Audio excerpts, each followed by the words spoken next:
What's up, y'all, and welcome to another episode of The Frequency. I'm your host, Dee Barnes. Now, this is the 50th anniversary of hip hop, and I am really focusing on the women of the culture, and I have the best guest today, the epitome of what it means to be an MC. I'm talking bar for bar, nobody could touch her. And we're going to find out why. She is Medusa, the Gangsta Goddess. Welcome, sis. I couldn't wait to get you on. Oh, man, I'm so glad to be here, lady. Yes. It's a mutual admiration society going on right now. I'm telling you, I am fangirling out because out of all the MCs, and I'm not just gassing you up, out of all MCs I've ever seen, male, female, whatever, your live shows are incredible. It's just something about your presence on the stage that really makes the title MC move the crowd. Wow. You got that crown, sis. Oh, wow, Ma. You got that crown. You've inspired me in many ways. You've inspired other women in many ways. And one of the things that really drove me to trying to get you on this platform is that you are a legendary West Coast artist, but you're known like underground, so to speak. They always would put you in the underground category. And I think you should be, completely mainstream. And I don't know how you feel about that. We're going to get into that. But that's one of the reasons why I wanted to speak to you, and also to talk about, the 50th anniversary of hip hop, how you fit in this, how your career has been developed. And, we're going to start from the beginning because I want to know, you were born and raised in California, right? Absolutely. So how many generations deep are you in California? Well, my family has actually been in Cali since the 20s. What? Yeah. Okay. Yeah, my mother went to Dorsey High. My father went to Dorsey High. Wow, my cousin went to Dorsey High. My first introduction out here in California, I came out like in '86. So California '86, and my cousin she was a senior at Dorsey High. Wow. Yeah. And that's how I met my dancers too, with Body and Soul, the Groovers, Kitty and Kimber. They both went to Dorsey High. That's ill. Wow. That's an exceptional artist school. It really is. My mom was a dancer at Dorsey, and Billy Graham was there at the time. I'm sorry, Billy Preston. Oh, and wow. He played keys at a lot of her recitals. You know, really? So it was pretty heavy. Okay, so what high school did you go to? I went to a lot of high schools, girl. Yeah, so did I. So did I, actually. But my mom moved around a lot, and I wasn't in LA. We were in Pomona. Okay. So I went to Ontario High. I went to Nogales in West Covina. Right. I went to Marshall in Pasadena. Oh, so okay. These are all of the different schools. We used to ditch in Pomona our last period to come out to LA and battle other pop lockers at Garfield. Right, you know right. I mean? Now, see, that's what I want to get into too, because before you became an MC, like, you know, especially since we're talking about the 50th anniversary, how do you feel about the elements of hip hop? I'm talking about the MCing, the DJing, the beatbox, the graffiti. Yeah, I use all of it. All of it matters. All of it has its place. Right. You know, when it became industrialized, I should say, you know, they tried to separate these elements when they all really do belong together. So I've done shows with a DJ, the curtain open, and Mir One is hitting up the canvas behind us, you know, finishing up a piece. DJ gets down. It goes into segues into a live band. You know, we're changing clothes behind the screens and coming out, you know, so beatboxers, you know, click the super Latin, they'll come and get down for me. So, you know, I've used all the elements in all of my shows. Yes, definitely. And I'm getting ahead of myself because I know that you were a pop locker before you got to be an MC. But I want to back up even further and talk about, when did you decide that you wanted to be in the music industry? Because I know you have a lineage with your aunt, famous aunt, Billy Ray Calvin of the Undisputed Truth. And since this is, you know, June, Black Music Month, we've got to talk about her legacy, and how it influenced you. Absolutely. Look, they did a West Coast tour, and they were opening for the Jackson 5. Oh, wow. I was 7 years old, and my auntie came and picked me up, asked my mom if she could take me with her. So I went on this run, and I got to watch the Undisputed Truth win over a crowd every night in a different city. Wow. That really came to see the Jackson 5. So imagine they're brand new. They get out there. People are like, who are they? Until they do Smiling Faces. Right. They were familiar with that. And then the full set with the live band, they'd have them won over by the end. They'd run off the stage sweaty. My auntie would pick me up, or Joe would pick me up. We'd run to the back. The excitement, those moments, me meeting all of the Jacksons on this tour, walking out and catching my mom with my aunt with Jackie Jackson, kissing and, you know, fondling, and, you know, they were just memories of standing backstage next to Randy Jackson and Michael Jackson. You know, that was everything for me. Unbelievable. I gotta ask you, did you witness them doing Dance Machine? Was that too early? No, that was too early. This is when Randy Jackson was playing the percussion for the first time with the band. Oh my goodness. And how was that experience? Like, how were they? Because they were young too at the time. And you know, we're around the same age, so it allowed me to feel like, yeah, anything's possible. I can do this at this age. So when I got off of this tour with them, I wrote my first song. You know, it was, me and my uncle Troy. Troy was playing age 7. This is 7 and he was 9. He's playing. We're coming up with guitar licks and got an upside down trick or treat pumpkin head. And I'm playing the percussions. And we wrote a song, a hook called Angel in the Sky. You're like an angel in the sky. You know, just really thinking we doing something. And my auntie came home and came into the room and heard us doing this, right? Yes. I would say about maybe 7 years later, I had to have been 12, 13. I'm sitting in the living room with my mom and my grandfather, and we're listening to KACE at that time. And this is like very few signals that actually reached out to Pomona. Right. So out of nowhere, a new song by Rolls Royce. You're like an angel in the sky. I was blown away. My auntie wrote Wishing on a Star, but she also took that hook and wrote Angel in the Sky for Rolls Royce. And that was the very first. Yeah. So she had to be a big influence. I mean, your mom too, because she was an artist. She had to be a big influence on you and showing you how to structure songs. Or actually, no, it sounds like it came naturally though. It did, you know, because that was the time of vinyl. You know, you not only listen, you read the liner notes. You read along with the song. There was a breakdown, a chart for you already if you paid attention to it. Exactly. You know?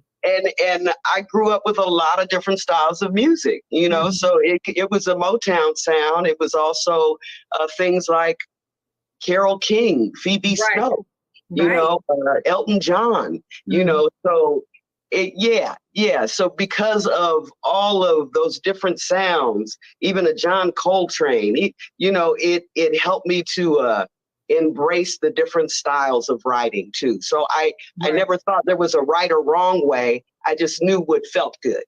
Right, exactly. So then as a child, did you want to be in the music industry because of that surrounding and influence? Definitely. Yeah, absolutely. Like that's what you wanted to be when you grew up. You're like, I was going to do something in the industry.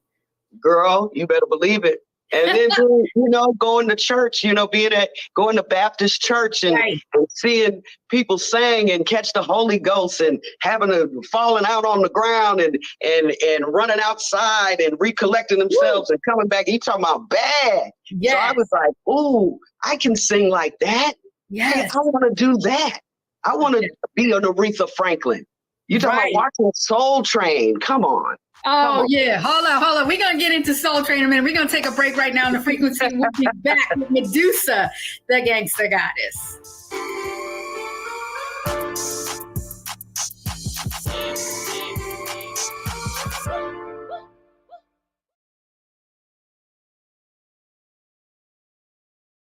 Black Star Network is here. Oh, no punch! I'm real revolutionary right now. Thank you for being the voice of Black America. All momentum we have now, we have to keep this going. The video looks phenomenal. See, there's a difference between Black Star Network and Black-owned media and something like CNN. You can't be Black-owned media and be scared. It's time to be smart. Bring your eyeballs home. You dig?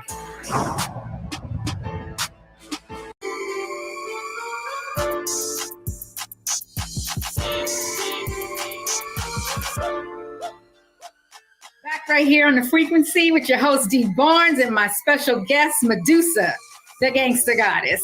Okay, we got to get into that name in a minute, but I want to further go into your childhood ambition. You know, you said, you know, being around the music industry and having that, you know, that aunt and her legacy, incredible. She did write the song for Rolls Royce, the Wishing on a Star. Mm-hmm. So basically, from those songwriting roots, that's when you wanted to, you know, start performing. Absolutely. Right?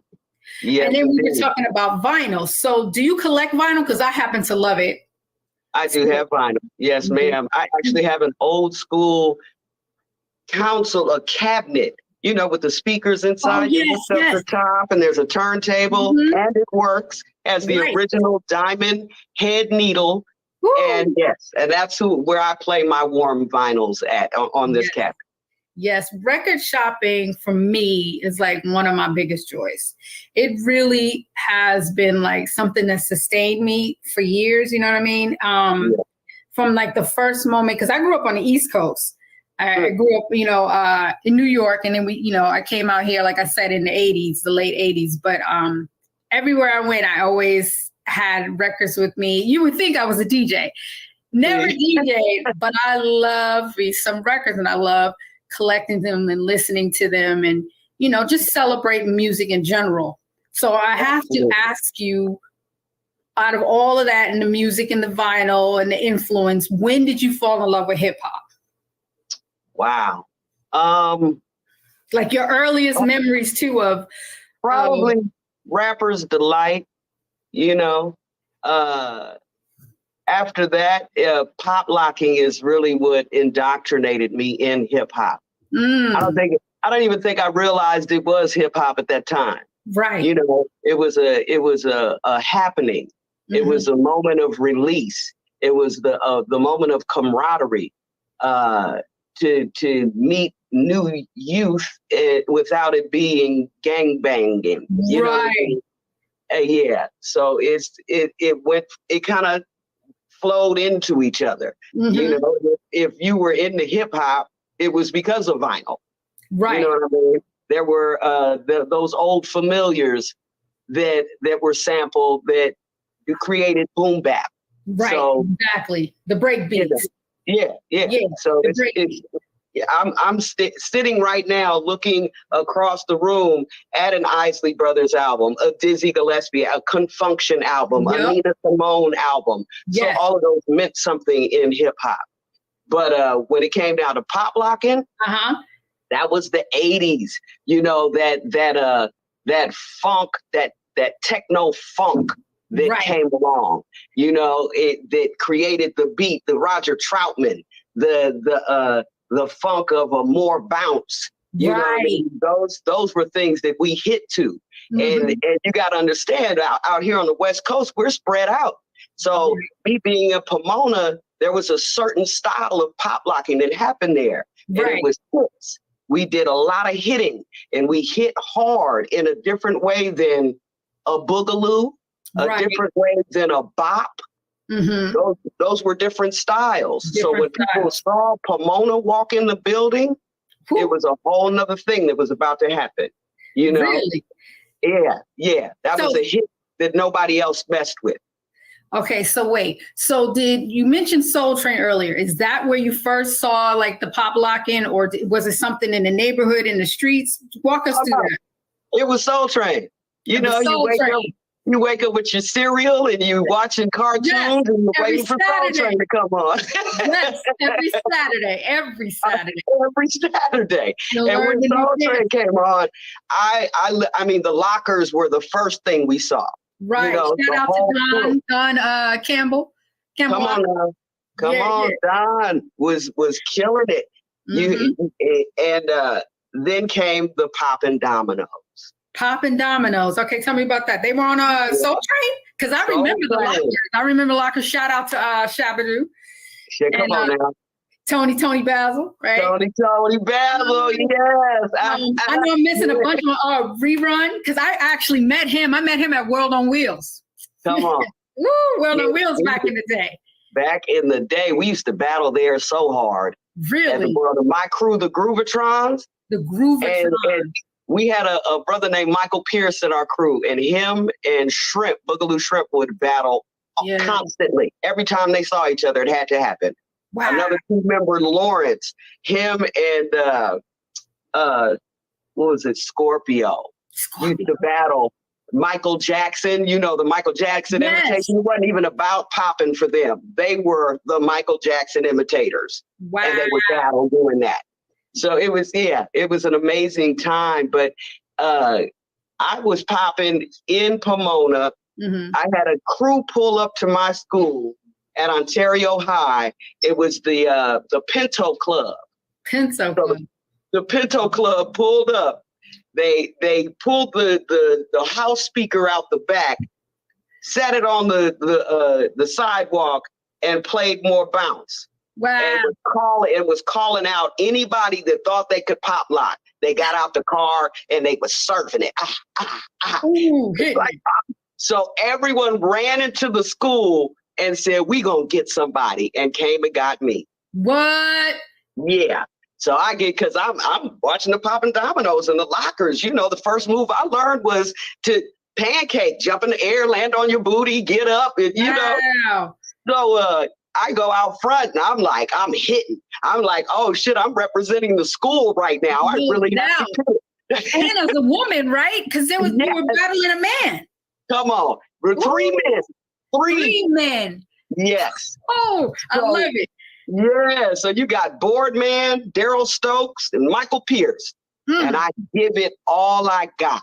When I was done, they asked me to be a part of their crew. What? That is so dope. Were there other women that were pop locking? Because I mean, I can't think of many. Oh, but check this out. These are some of the folks that people sleep on. Right.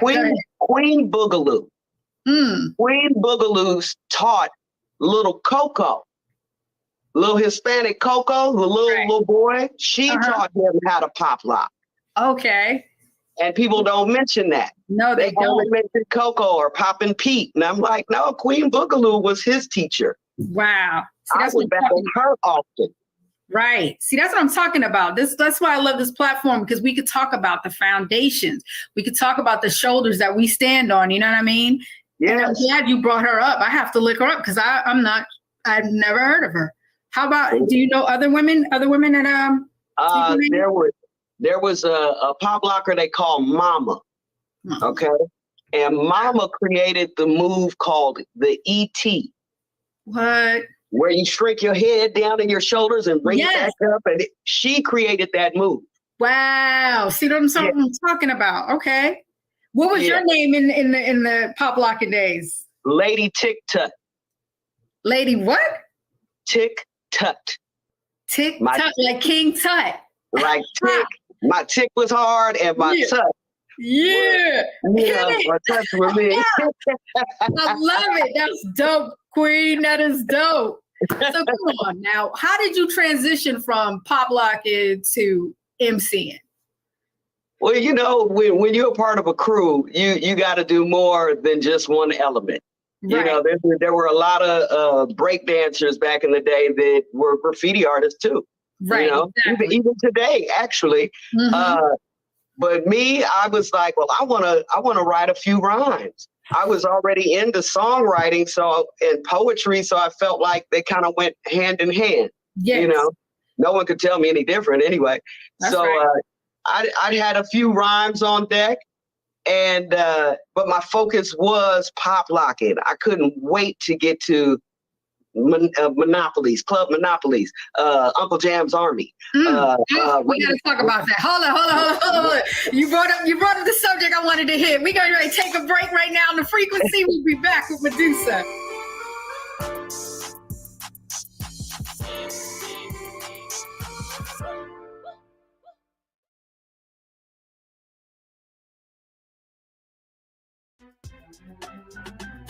I'm Faraji Muhammad, live from LA. And this is The Culture. The Culture is a two-way conversation. You and me. We talk about the stories, politics, the good, the bad, and the downright ugly. So join our community every day at 3 p.m. Eastern and let your voice be heard. Hey, we're all in this together. So let's talk about it and see what kind of trouble we can get into. It's The Culture. Weekdays at 3, only on the Black Star Network.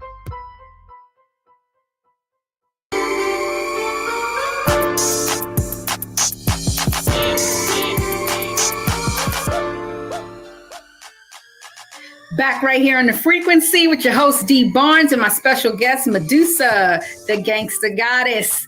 What up, sis? What's up, mama? Yo, we are covering so much West Coast history, and I'm loving this because, like I said, I'm from the East Coast. And I know a lot of people on the West Coast, they know the history. You know what I mean? But like not everyone. And then you just gave us some really good jewels about the women, because the women in the industry always seem to get overlooked. Like, I didn't know about the two that you just named, you know, from the pop locking days. Right. So something you brought up earlier that I got excited about when you said Uncle Jam's Army. Woo, girl. Okay, I got exposed to that when I came out here, and it was like mind blowing. I couldn't believe it. You could just like dance all night, and then the up tempo beats, and then I saw the crews doing their thing. Come You know on. what I mean? And I was like, okay, I just like submerged myself in like the West Coast hip hop, and then I saw it transition from that fast style to like the slow bass that came in around the 86, 87 with like Rodney O and Joe Cooley, you know, the everlasting bass. I saw the transition from the high tempo. And then, you know, I love Egyptian Lover and Arabian That's Prince. my God. Yes. Come on now. I mean, I love it. So tell me about that. Tell me about those times where, because I really want to know like where you decided to like get your name Medusa and the Gangsta Goddess. Because we know what Medusa does. You turns you to stone. There it is. I've seen you in the battle. I've seen you in the circle. And I've only seen it like, I've only got blessed like twice to see it live. And that's amazing. Because I know I've heard the stories. You're legendary. You legendary, sis.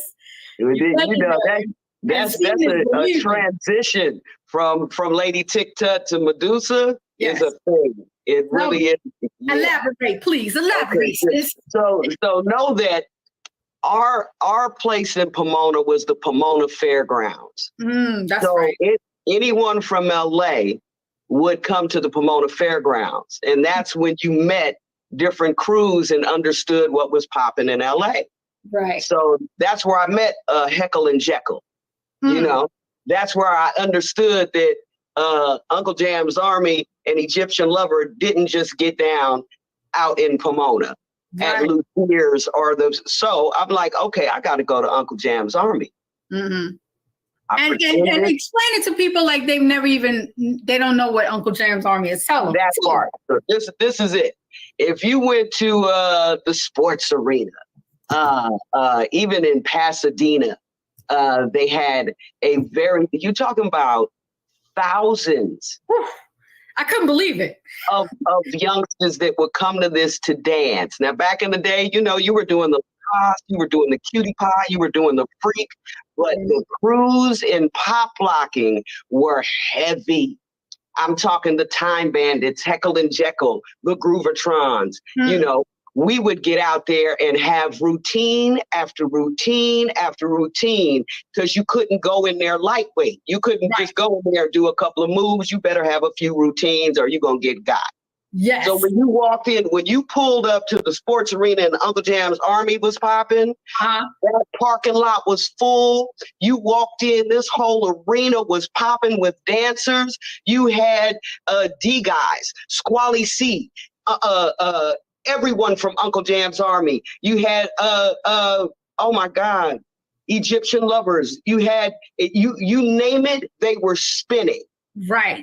And these heavyweight DJs, and you had Sister Silky D that provided the sound system for this. Silky D. Female. They wouldn't even have an Uncle Jam's Army without this sound system. Trust me. Right. So we would walk in, you could go from freaking, you could no one was worried about drinking. We wasn't worried about smoking. We were worried about hitting that dance floor. Now know that there were freak crews too. The Freak Bandits, the Master Freaks.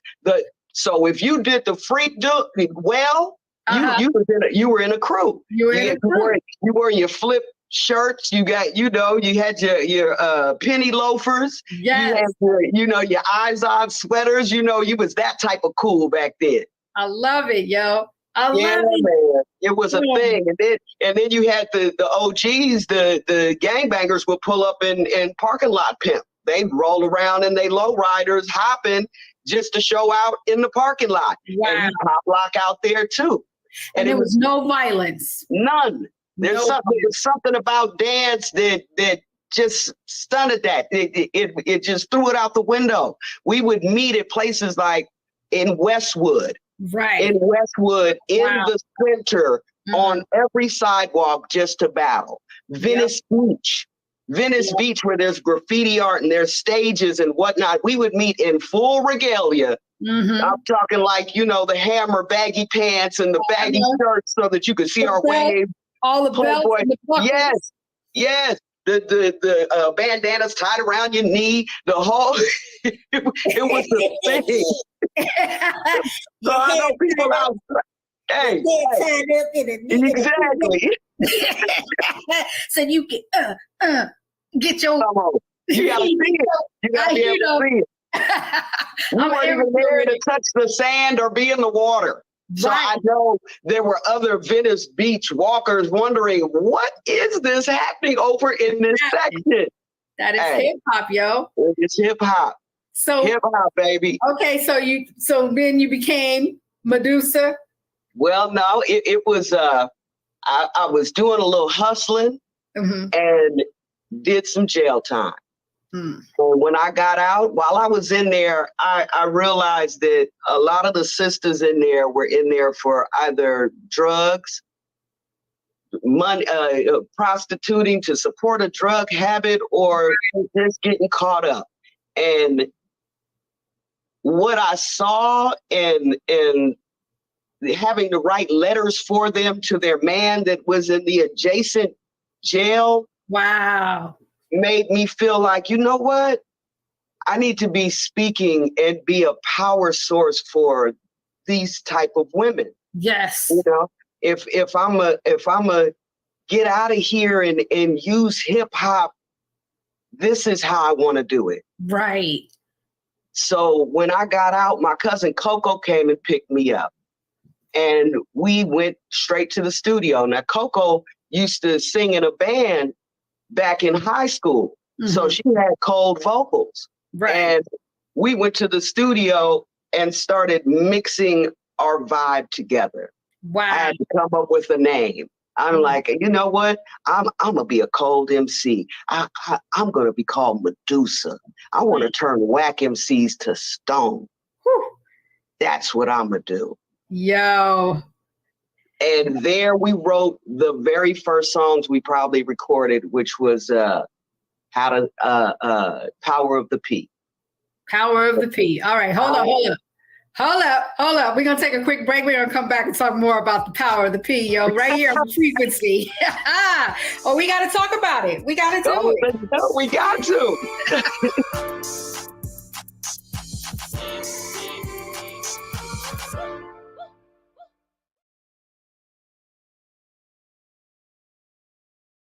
When you talk about blackness and what happens in black culture, we're about covering these things that matter to us, speaking to our issues and concerns. This is a genuine people-powered movement. There's a lot of stuff that we're not getting. You get it, and you spread the word. We wish to plead our own cause. Too long have others spoken for us. We cannot tell our own story if we can't pay for it. This is about covering us. Invest in Black-owned media. Your dollars matter. We don't have to keep asking them to cover our stuff. So please support us in what we do, folks. We want to hit 2,000 people, $50 this month, raise $100,000. We're behind 100,000, so we want to hit that. Y'all money makes this possible. Check some money orders. Go to P.O. Box 57196, Washington, D.C. 20037-0196. The Cash App is $RM Unfiltered. PayPal is R Martin Unfiltered. Venmo is RM Unfiltered. Zelle is Roland at RolandSMartin.com.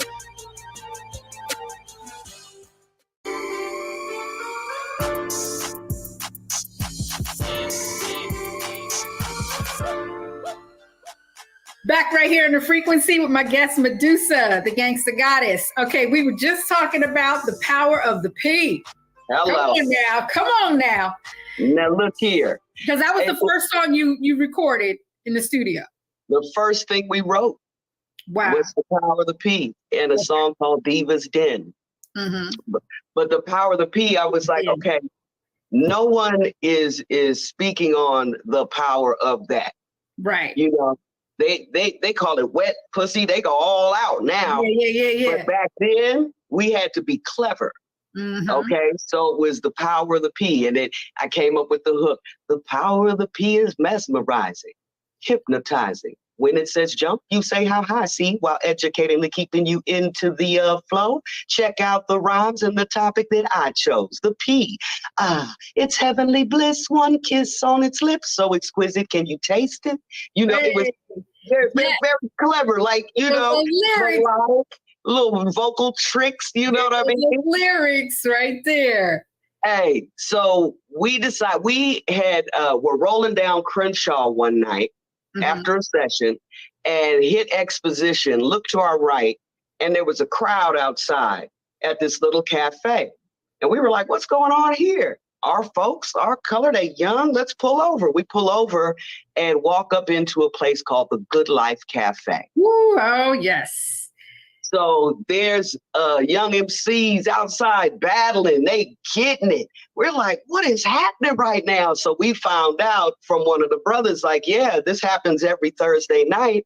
It's called The Good Life. You could come in here and get on the open mic. You got to sign a list. We were like, oh, wow, we're going to come and try the power of the P here at this open mic. So we did it. The following Thursday, we walked in goddess gowns, the whole bit, signed the list.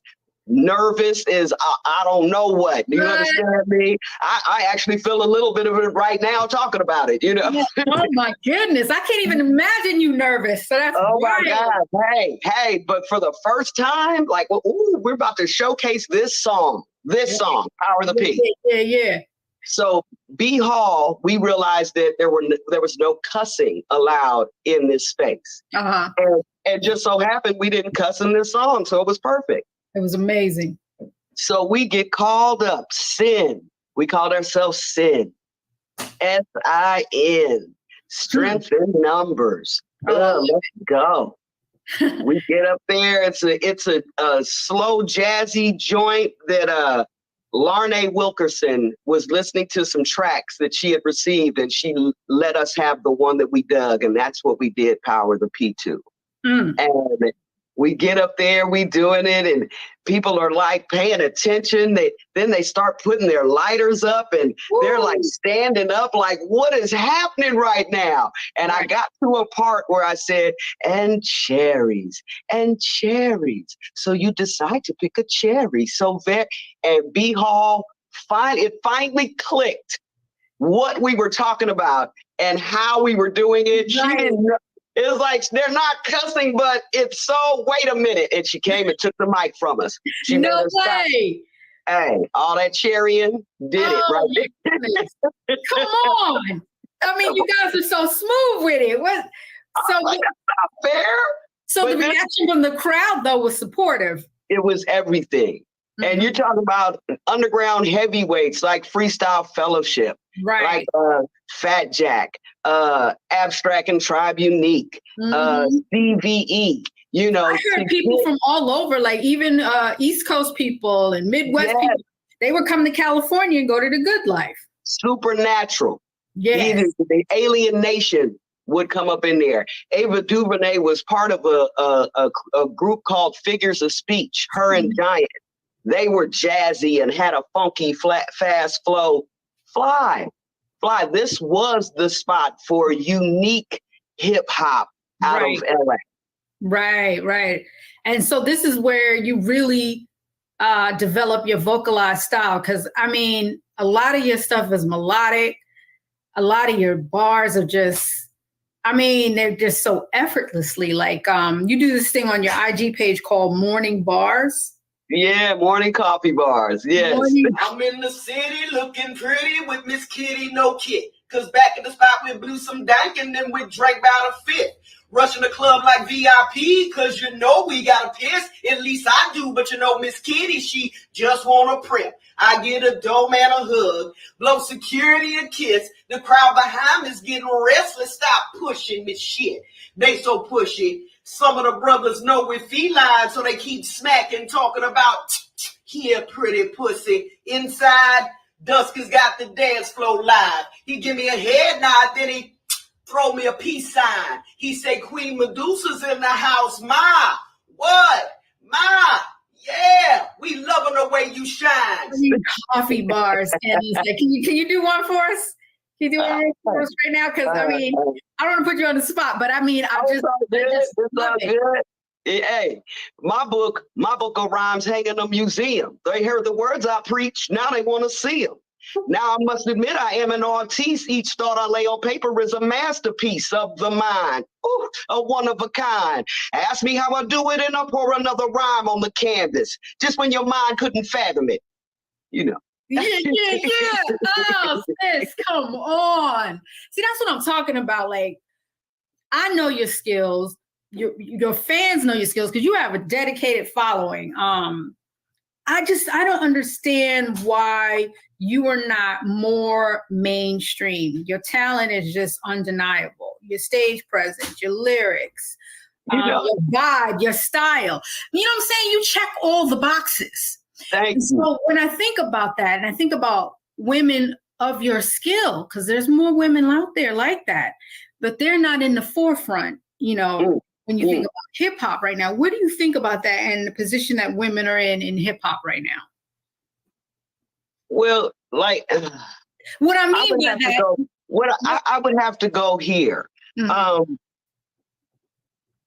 First of all, the new music that I'm working on right now is an evolution of who I am and the funk that's always been in me. Right. You know, because I am from all that is funky. Mm-hmm. You know what I'm saying? That those are Parliament Funkadelic are the things that I listened to growing up. Right. So and it being West Coast funk oriented out here, mm-hmm. what I was doing was high power for women. And if you are trying to make a collective of men stand up to their God potential and be something that they're not ready to be, right, they are not going to sign it. They kind of don't necessarily want it in their midst. You know what I mean? So So during the 90s, that's kind of what I got caught up in. Mm. But I never lost focus on what I should be representing in this. Right. You know what I mean? Mm-hmm. So that was the reason for the live band. I grew up with Isley Brothers, Earth, Wind, and Fire. So I wanted to incorporate those two things, those two dynamics together, and keep that vocal vibe going. Right. So it's all in God's time for me. Right now, I am working in Joseph Lineberg's studio, finishing up an album with Georgia Ann Muldrow.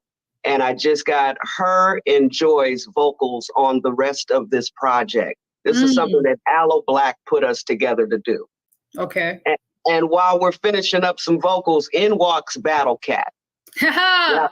Now, Battle Cat has been around forever. We've ran into each other constantly. Yes. But right now we are grown. We are in a space to embrace something ancient new. And he walked into a vibe that was already happening, bearing gifts of an incredible beat. And we killed that. Woo. This joint is called Seasoning. It is so cold.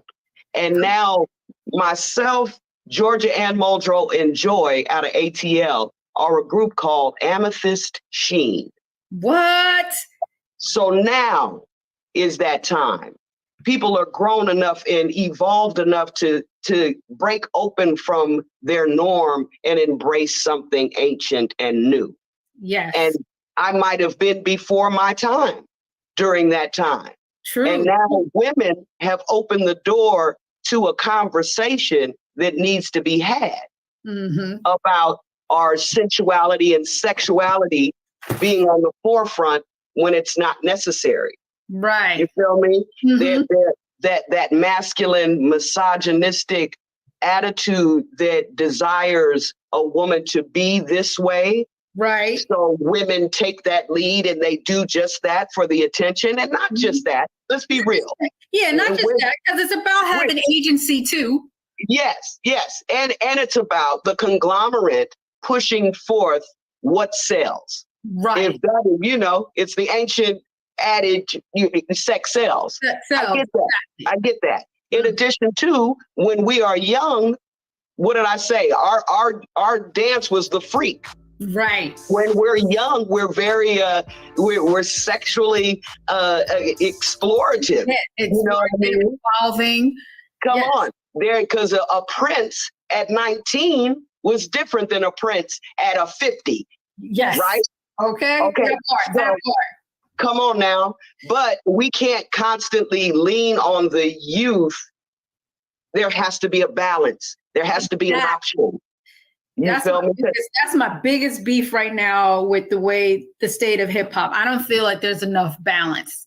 There's not enough balance in it. You know what I mean? We're not hearing all the voices. We're just hearing some, louder than others. Oh, we got to talk more about the balance in hip hop. Hold on. We're going to take a quick break. We'll be back right now with Medusa on The Frequency.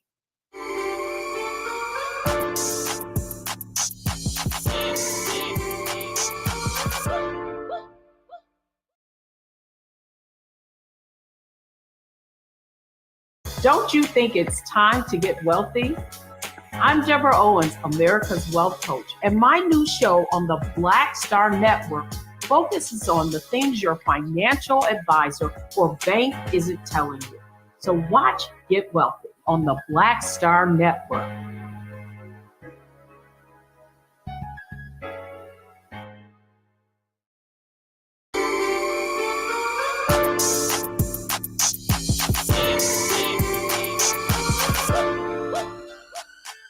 Back right here in The Frequency with your host D Barnes and my guest Medusa, the gangsta goddess, the AKA the Angela Davis of hip hop.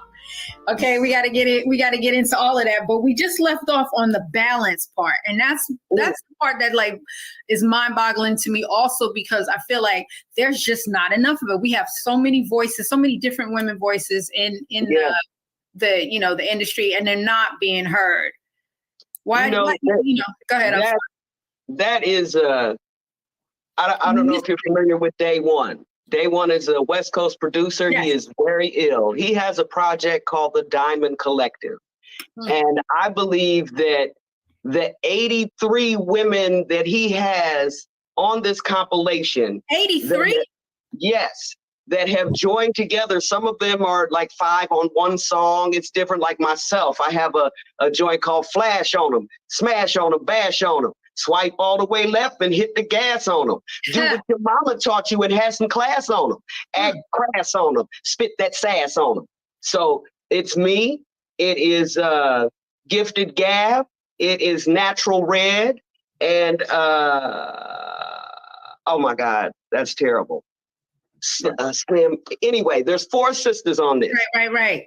So in this compilation, every woman has a different voice. There are vocalists. There are old school gangbanger sisters. There are new school voices that are doing that new type of trap funk stuff. You know what I'm saying? Right. So he is creating that balance with this project. If I hadn't have been a part of this contract, this compilation, I wouldn't have even realized some of these women existed. Wow. Yes. That's what I'm talking about. I mean, I had no idea there was so many voices out there. But 83, because I was familiar with the project. I started hearing rumblings about it, like we're talking about it behind the scenes, like, yo, he's working on this project. It's all these women, this is perfect. So, how did that come together? Like, he reached out to you, or was it through the other women? He definitely reached out to me, and he sent me this track, and I was greedy. I wrote a whole song to it, And I got in the studio, and there were other women there, and I was like, oh, okay, this is a together. Well, I got a hook, I got a verse. Let's go. Yeah. And then I heard some of the other things, and this man has worked with SZA. He's worked with, Dre, Snoop, Busta Rhymes, you know what I mean? So he came with the heat. He definitely did that, and every female did their thing on it. I was super impressed by the different styles and different voices, the wings that he gave us with this project. I salute him, and I give him utmost props, because he did something that no one else, no other man was able to do on the West Coast. Right. So day one, you did that. Shout out to day one. So when is the project coming out? I think it's already dropped. Oh, it already so check dropped. It out. Yes, Diamond Collective. Please check that out, y'all. Diamond Collective. Yes, please check that out. Are you guys going to do any shows or touring on it? I actually have a small tour coming up right now, and afterwards I'm going to run some of the sisters up the West Coast. Nice. Nice. Yeah, now, I'm besides, really doing your performance, I mean, you've done work on soundtracks, right? Yes, most definite. I did the first soundtrack I did was Stranger Inside. Mama Raised a G. I have that on the running credits. I also did Gridlocked, the music that Tupac and Tandy, all of them performed. I produced that music that they performed. Wow, I didn't even know that. It's one of my favorites. Oh, yeah, right? I love that. Like Pac really did his thing in that. Yeah, he did. Yeah, so it was interesting in the studio. That session was, a lot of Pac, and Pac saying, Medusa, what you think though? And I'm like, you were a little behind the beat right here, and he took heed and actually gave me my goddess grace and relayed it. He's very personable. My brother looked out for me, and from that point on, me and him had a certain style of communication when we saw each other. I love that. I love that you named like day one, how he's looking out for the women and something that Pac has done. I mean, because a lot of that does not happen in hip hop. We don't have enough of that unity right now. And I'm thinking about like other issues like, homophobia in hip hop. And how, go ahead. Come on. You're talking about somebody that was out. I was out in the 90s. Right. So they didn't quite know how to process me. I especially if I arrived in a slanted hat and a tie and then turned around and had some hip hugger bell bottoms on and you know what I mean? So right now it's so okay. It's so wide open. They are truly having the dialogue, and it's kind of over the top for me. I'm like, we were already dealing with this one box that you didn't want to discuss. Now there are several boxes within this. Why are we trying so hard to fit in all these many boxes? Just be. I was just being, and I would speak on it. I don't mind saying who I am in my music. Don't be afraid to be who you are. Exactly. When you walk in the room, your energy speaks for itself. There you go.